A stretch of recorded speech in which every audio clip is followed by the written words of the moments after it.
პირველი წრის შემდეგ 8 საუკეთესო გუნდს შორის მოსახვედრად მებრძოლმა ფოთის კოლხეთმა კონკურენტს ცხინვალის სპარტაკს ქუთაისში უმასპინძლა. პირდაპირ უნდა ითქვას, მატჩზე სანახაობრივობით არ გამოირჩეოდა. პირველ ტაიმში გუნდებმა თითო სახიფათო მომენტი გაცვალეს.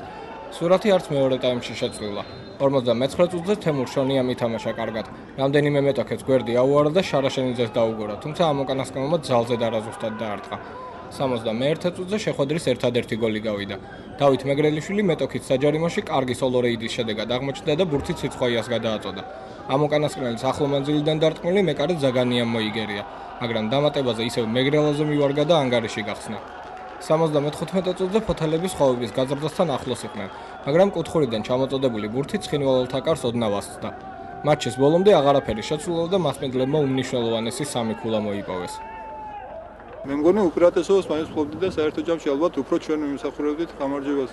მართალია მცირე იყო მომენტები, საგოლე მომენტები, მაგრამ ალბათ უფრო ჩვენ გვინდა და მოგებოდა, ამიტომ მოვიგეთ. სამუშაო ძალიან ბევრია, გადასახედია ესე იგი შემადგენლობაც და ალბათ დავიმატებთ რა ფეხბურთელებს.